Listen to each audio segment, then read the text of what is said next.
If you are somewhat familiar with the concept of home automation, what probably comes to your mind is recent commercials, such as the one for an iPhone app that lets you turn your house's lights off when you're not home, or else perhaps Google's recent foray into the market with the purchase of the Nest Learning Thermostat.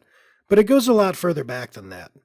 The absolute precursor to any concept whatsoever of home automation was the introduction of electricity into the home, which happened on a widespread scale in the early 20th century. In the same time frame, RF remote control technology was first introduced by Tesla and would lay the groundwork for later home automation in earnest. The first half of the 20th century was accompanied by a couple of other important advances on the front of media, radio, and later television. Still, by the 1950s, the most significant advances were largely in the imaginations of people who used phrases like the home of tomorrow to describe what they thought would be possible, though some remote operation of various devices was possible, and concepts like mechanical timers for lights and thermostats did exist at that time. In the 1970s, a landmark first step toward the modern concept of home automation was taken with the introduction of the X10 protocol. The concept was simple but groundbreaking and elegant. Existing AC wiring in homes could be used to transmit signals between electronic devices. In the late 1970s, this idea had been realized with the introduction of a command module, an appliance module, and a lamp module that allowed lights and appliances to be controlled from a central point in the home. It wasn't long before these became available for retail sale. Since that promising development, however, progress has not been nearly as rapid as a 70s home automation enthusiast might have hoped.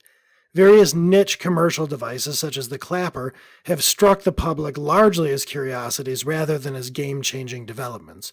More elaborate home automation systems have remained largely the province of tech-savvy hobbyists and millionaires with consultants that set up boutique custom arrangements.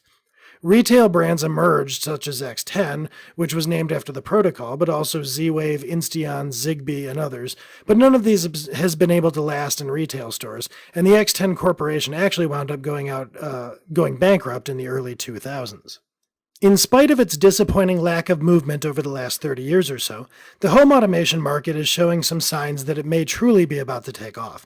Of course, enthusiasts have been saying that for the last 30 years, and companies like IBM and Honeywell have tried without much success to capitalize on this line of products. But these days, Google, Apple, Comcast, and ADT are all pushing products that are gaining more widespread adoption. I personally think that this is a very exciting time to get into home automation as a hobby. As a society, we've enjoyed such stunning technological advancement that phones we carry in our pockets have made maps, calculators, and separate cameras virtually obsolete in one fell swoop. But we still turn our lights on and off largely in the same way that people in the late 1800s did.